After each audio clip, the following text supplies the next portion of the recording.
जय श्री राम। अयोध्या कांड प्रारंभ। प्रथम सर्ग। श्री राम के सद्गुणों का वर्णन, राजा दशरथ का श्री राम को युवराज बनाने का विचार तथा विभिन्न नरेशों और नगर एवं जनपद के लोगों को मंत्रणा के लिए अपने दरबार में बुलाना। पहले यह बताया जा चुका है कि भरत अपने मामा के यहाँ जाते समय काम आदि शत्रुओं को सदा के लिए नष्ट कर देने वाले निष्पाप शत्रुघ्न को भी प्रेमवश अपने साथ लेते गए थे। वहाँ भाई समेत उनका बड़ा आदर सत्कार हुआ और वे जहाँ सुखपूर्वक रहने लगे। उनके मामा युद्धजित जो अश्वयूथ के अधिपति थे, उन दोनों पर पुत्र से भी अधिक स्नेह रखते थे और बड़ा लाड प्यार करते थे। यद्यपि मामा के यहाँ उन दोनों वीर भाइयों की सभी इच्छाएं पूर्ण करके उन्हें पूर्णतः तृप्त किया जाता था, तथापि वहां रहते हुए भी उन्हें अपने वृद्ध पिता महाराज दशरथ की याद कभी नहीं भूलती थी। महातेजस्वी राजा दशरथ भी परदेश गए हुए महेंद्र और वरुण के समान पराक्रमी उन दोनों पुत्र भरत और शत्रुघ्न का सदा स्मरण किया करते थे। अपने शरीर से प्रकट हुई चारों भुजाओं के समान वे जब चारों ही पुरुष शिरोमणि पुत्र महाराज को बहुत ही प्रिय थे, परंतु उनमें से महातेजस्वी श्री राम सबकी अपेक्षा अधिक गुणवान होने के कारण समस्त प्राणियों के लिए ब्रह्मा जी की भांति पिता के लिए विशेष प्रीतिवर्धक थे। इसका एक कारण और भी था। वे साक्षात सनातन विष्णु थे और परम प्रचंड रावण के वध की अभिलाषा रखने वाले देवताओं की प्रार्थना पर मनुष्य लोक में अवतीर्ण हुए थे। उन अमित तेजस्वी पुत्र श्री रामचंद्र जी से महारानी कौशल्या वैसी ही शोभा पाती थीं जैसे वज्रधारी देवराज इंद्र से देव माता अदिति सुशोभित होती थीं। श्री राम बड़े ही रूपवान और पराक्रमी थे। वे किसी के दोष नहीं रखते थे। भूमंडल में उनकी समता करने वाला कोई नहीं था। वे अपने गुणों से पिता दशरथ के समान एवं योग्य पुत्र थे। वे सदा शांत चित्त रहते थे और सांत्वना पूर्वक मीठे वचन बोलते थे।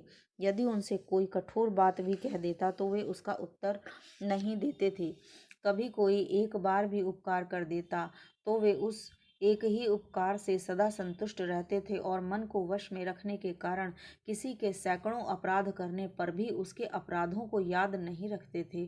अस्त्र शस्त्रों के अभ्यास के लिए उपयुक्त समय में भी बीच बीच में अवसर निकाल कर वे उत्तम चरित्र में, ज्ञान में, अवस्था में बड़े बड़े सत्पुरुषों के साथ ही सदा बातचीत करते और उनसे शिक्षा लेते थे।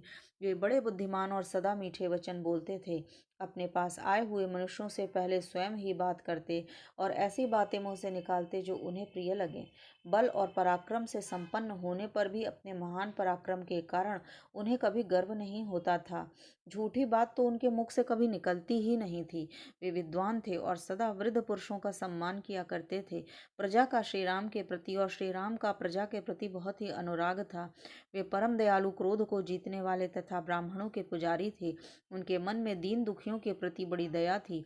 वे धर्म के रहस्य को जानने वाले, इंद्रियों को सदा वश में रखने वाले तथा बाहर भीतर परम पवित्र थे।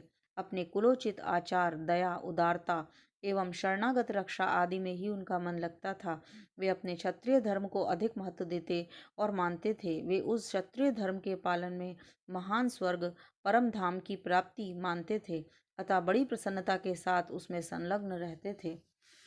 अमंगलकारी निषिद्ध कर्म में उनकी कभी प्रवृत्ति नहीं होती थी। शास्त्र विरुद्ध बातों को सुनने से उनकी रुचि नहीं थी। वे अपने न्याय युक्त पक्ष के समर्थन में बृहस्पति के समान एक से एक बढ़कर युक्तियां देते थे। उनका शरीर निरोग था और अवस्था तरुण। वे अच्छे वक्ता, सुंदर शरीर से सुशोभित तथा देश काल के तत्व को समझने वाले थे।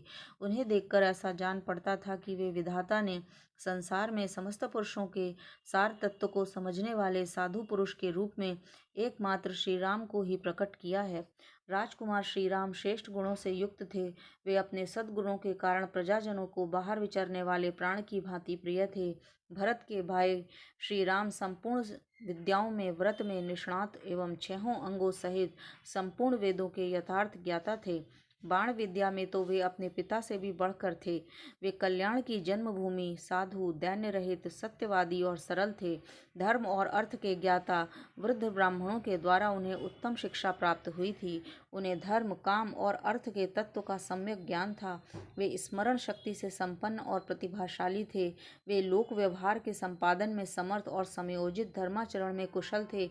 वे विनयशील, अपने आकार, अभिप्राय को छिपाने वाले, मंत्र को गुप्त रखने वाले और उत्तम सहायकों से संपन्न थे। उनका क्रोध अथवा हर्ष निष्फल नहीं होता था। वे वस्तुओं के त्याग और संग्रह के अवसर को भलीभांति जानते थे। गुरुजनों के प्रति उनकी दृढ़ भक्ति थी। वे स्थिति प्रज्ञ थे और असद वस्तुओं को कभी ग्रहण नहीं करते थे। उनके मुख से कभी दुर्वचन नहीं निकलता था। वे आलस्य रहित, प्रमाद शून्य और अपने पराये मनुष्यों के दोषों को अच्छी प्रकार जानने वाले थे। वे शास्त्रों के ज्ञाता, उपकारियों के प्रति कृतज्ञ तथा पुरुषों के तारतम्य को एवं दूसरे पुरुषों के मनोभाव को जानने में कुशल थे। यथा योग्य निग्रह और अनुग्रह करने में चतुर थे।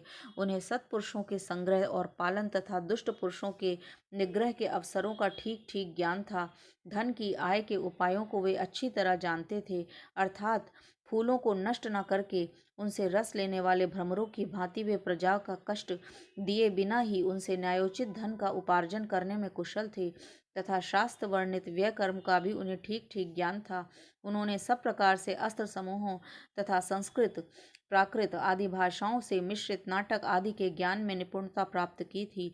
वे अर्थ और धर्म का संग्रह करते हुए तदानुकूल काम करते थे और कभी आलस्य को पास नहीं फटकने देते थे। विहार, क्रीड़ा या मनोरंजन के उपयोग में आने वाले संगीत, वाद्य और चित्रकारी आदि शिल्पों के भी वे विशेषज्ञ थे। अर्थों के विभाजन का भी उन्हें सम्यक ज्ञान था। वे हाथियों और घोड़ों पर चढ़ने और उन्हें भांति भांति की चालों की शिक्षा देने में भी निपुण थे। श्री रामचंद्र जी इस लोक में धनुर्वेद के सभी विद्वानों में श्रेष्ठ थे। अतिरथी वीर भी उनका विशेष सम्मान करते थे। शत्रु सेना पर आक्रमण और प्रहार करने में वे विशेष कुशल थे। सेना संचालन की नीति में उन्हें अधिक निपुणता प्राप्त थी। संग्राम में कुपित होकर आए हुए समस्त देवता और असुर भी उनको परास्त नहीं कर सकते थे। उनमें दोष दृष्टि का सर्वथा अभाव था। वे क्रोध को जीत चुके थे। दर्प और ईर्ष्या का उनके अंदर अत्यंत अभाव था। किसी भी प्राणी के मन में उनके प्रति अवहेलना का भाव नहीं था। वे काल के वश में होकर उसके पीछे पीछे चलने वाले नहीं थे, काल ही उनके पीछे पीछे चलता था। इस प्रकार उत्तम गुणों से युक्त होने के कारण राजकुमार श्री राम समस्त प्रजाओं तथा तीनों लोकों के प्राणियों के लिए आदरणीय थे। वे अपने क्षमा संबंधी गुणों के द्वारा पृथ्वी की समानता करते थे। बुद्धि में बृहस्पति और बल पराक्रम में शचीपति इंद्र के तुल्य थे। जैसे सूर्यदेव अपनी किरणों से प्रकाशित होते हैं, उसी प्रकार श्री रामचंद्र जी समस्त प्रज्ञाओं का प्रिय लगने वाले तथा पिता की भांति प्रीति बढ़ाने वाले सद्गुणों से सुशोभित होते थे। ऐसे सदन अजय, पराक्रमी, लोकपालों के समान तेजस्वी श्री रामचंद्र जी को पृथ्वी ने अपना स्वामी बनाने की कामना की। अपने पुत्र श्री राम को अनेक अनुपम गुणों से युक्त देखकर शत्रुओं को संताप देने वाला राजा दशरथ ने मन ही मन कुछ विचार करना आरंभ किया। उन चिरंजीवी बूढ़े महाराज दशरथ के हृदय में यह चिंता हुई कि किस प्रकार मेरे जीते जी श्री रामचंद्र जी राजा हो जाएं और उनके राज्याभिषेक से प्राप्त होने वाली यह प्रसन्नता मुझे कैसे सुलभ हो। उनके हृदय में यह उत्तम अभिलाषा बारंबार चक्कर लगाने लगी कि कब मैं अपने प्रिय पुत्र श्री राम का राज्याभिषेक देखूंगा। वे सोचने लगे कि श्री राम सब लोगों के अभ्युदय की कामना करते हैं और संपूर्ण जीवों पर दया रखते हैं। वे लोक में वर्षा करने वाले मेघ की भांति मुझसे भी बढ़कर प्रिय हो गए हैं। श्री राम बल पराक्रम में यम और इंद्र के समान, बुद्धि में बृहस्पति के समान और धैर्य में पृथ्वी के समान हैं। गुणों में तो वो मुझसे सर्वथा बढ़े चढ़े हैं। मैं इसी उम्र में अपने बेटे श्री राम को इस सारी पृथ्वी का राज्य करते देखकर यथा समय सुख से स्वर्ग प्राप्त करूं, यही मेरे जीवन की साध है। इस प्रकार विचार कर तथा अपने पुत्र श्री राम को उन नाना प्रकार के विलक्षण, संजीनोचित, असंख्य तथा लोकोत्तर गुणों से जो अन्य राजाओं में दुर्लभ है विभूषित देखकर राजा दशरथ ने मंत्रियों के साथ सलाह करके उन्हें युवराज बनाने का निश्चय कर लिया। बुद्धिमान महाराज दशरथ ने मंत्री को स्वर्ग, अंतरिक्ष तथा भूतल में दृष्टिगोचर होने वाले उत्पातों का घोर भय सूचित किया और अपने शरीर में वृद्धावस्था के आगमन की भी बात बताई।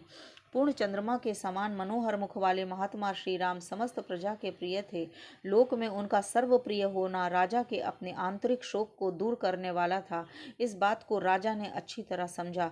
तदंतर उपयुक्त समय आने पर धर्मात्मा राजा दशरथ ने अपने और प्रजा के कल्याण के लिए मंत्रियों की श्री राम के राज्याभिषेक के लिए शीघ्र तैयारी करने की आज्ञा दी। उस उतावली में उसके हृदय का प्रेम और प्रजा का अनुराग भी कारण था। उन भूपाल ने भिन्न भिन्न नगरों में निवास करने प्रधान पुरुषों तथा अन्य जनपदों के सामंत राजाओं को भी मंत्रियों द्वारा अयोध्या में बुलवा लिया।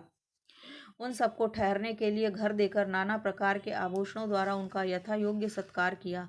तत्पश्चात स्वयं भी अलंकृत होकर राजा दशरथ उन सब में उसी प्रकार मिले जैसे प्रजापति ब्रह्मा प्रजा वर्ग से मिलते हैं। जल्दबाजी के कारण राजा दशरथ ने कैकेयी नरेश को एक मिथिलापति जनक को भी नहीं बुलाया। उन्होंने सोचा वे दोनों संबंधी इस प्रिय समाचार को पीछे सुन लेंगे।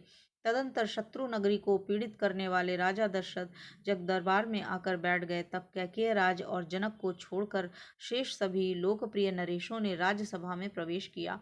वे सभी नरेश राजमाता द्वारा दिए गए नाना प्रकार के सिंहासनों पर उन्हीं की ओर मुख करके विनीत भाव से बैठे। राजा से सम्मानित होकर विनीत भाव से उन्हीं के आसपास बैठे हुए सामंत नरेशों तथा नगर और जनपद के निवासी मनुष्यों से घिरे हुए महाराज दशरथ उस समय देवताओं के बीच में विराजमान सहस्त्र नेत्रधारी भगवान इंद्र के समान शोभा पा रहे थे। जय श्री राम।